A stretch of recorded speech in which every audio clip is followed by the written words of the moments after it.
evening, folks. I, Molly Jain, from the Civil Services Forum of Kamla Nehru College, is highly pleased to be your host for the day.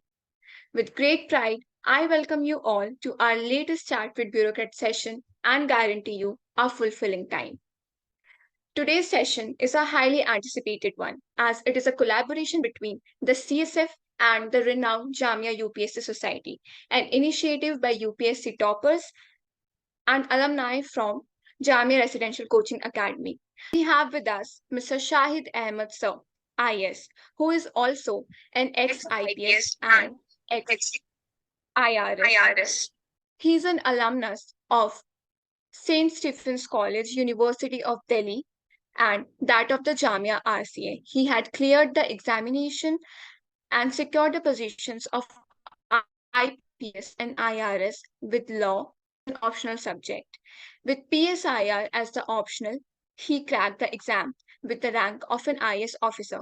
Thank you for being here, sir. Our next speaker is Masoom Raza Khan, sir, IRS, who, Thank having you. a mechanical engineering degree from IP University, is also an alumnus of the renowned Jamia RCA. He cleared the examination with flying colors with anthropology as the optional subject. We are really very pleased to have you with us, sir.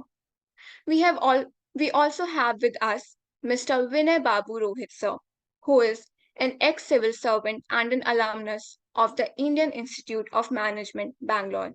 He too had an anthropology as the optional paper, while also having experience with commerce and accountancy as the optional in his initial attempts. We're happy to have you on board, sir. Now that we have introduced you to the eminent personalities before us, I am sure we are more than excited to dive into the session. Thus, I now invite our speakers to take over from here and enlighten us with their words of wisdom. So something that I've always laid emphasis on is previous year's questions and the syllabus. You might find endless list of things to read, books, magazines, notes, but you would not be doing a productive reading unless you keep on analyzing it, that whether it is relevant to you or not. So the relevancy part, you will be able to judge only once you have the previous years with you and the syllabus. So something I always advise is, if you're starting, even if you're not, if you are at whatever stage of preparation you are, always have the copy of the syllabus and at least previous 5 years question paper. So whenever you come across a newspaper article, you'll come across magazines ka koi article, you'll come across books ka, you'll always have a fair idea of how much time you got to invest, and because of the probability of it being asked in the question. Okay, so just stick to those topics, stick to those genres of the questions that are being asked in previous 5 years. And this I'm talking about both the prelims as well as the mains. Okay, so this holds true for the entire 1 year, 2 year of your preparation, that on your study desk you should have the syllabus and the previous years. Number one. Number two is about practice. Okay, so yes, I understand that the syllabus is vast. We have to memorize, understand so many concepts, different streams, but and as humans, as there will be natural tendency of forgetting things. The idea is to plan it accordingly and ensure that you read, you keep on revising, and then you evaluate yourself. When it comes to prelims, you must give certain number of test papers so as to never be scared of writing test. What we as humans have this tendency कि अच्छा ठीक है, जब तक we complete the entire syllabus हम तभी test देंगे. No, but that should not be the case. So once you are done with the even if you're not done, even if you are not done with the syllabus, and if you think you have done fair enough 80% of it, you should start writing tests. So abhi, because it's a generic question that has been asked to me, so I'll not segregate as to what you'll do in prelims and what you'll do in mains. But the idea is to keep on attempting the test so that you evaluate yourself. And कुछ चीजें ऐसी होंगी कि you will forget in one test and then you will keep on memorizing it. क्योंकि जो गलती हम करते हैं sometimes in the examination, we have a tendency to remember it more vis-a-vis if we are just reading it.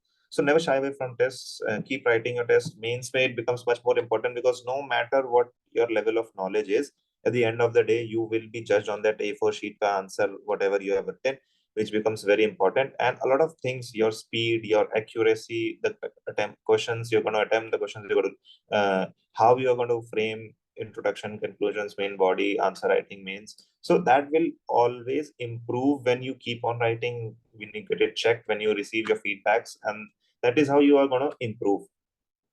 So one thing is that.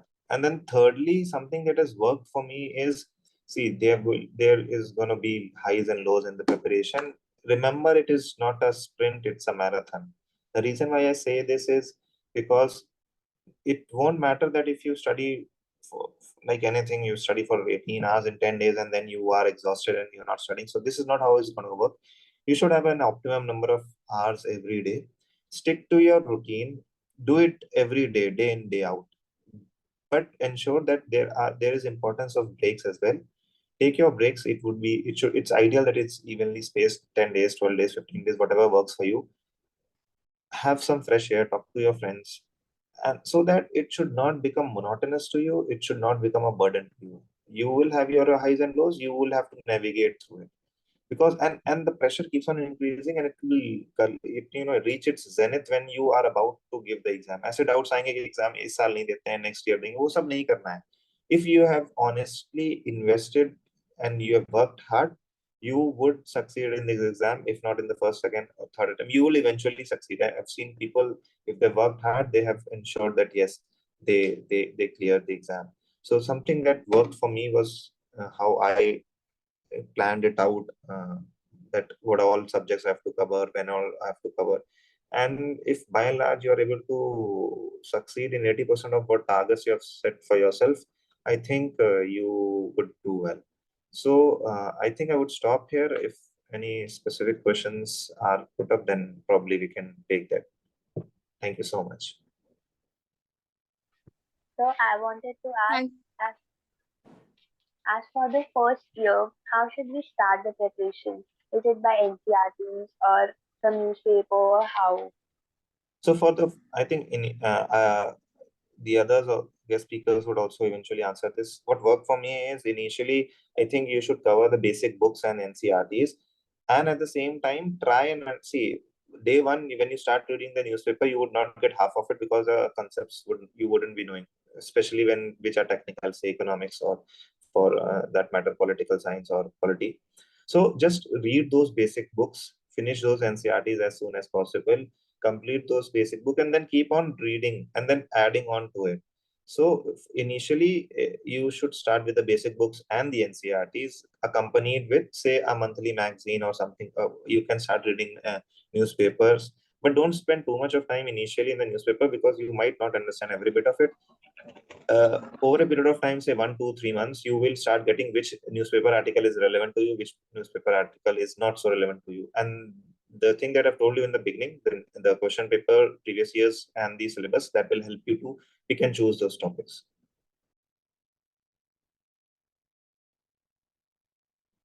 thank you very much, sir. Your words have really helped us know more about So what's the UPSC with a matter? wider lens. Am I audible? Yes, yes. Thank you very much, sir.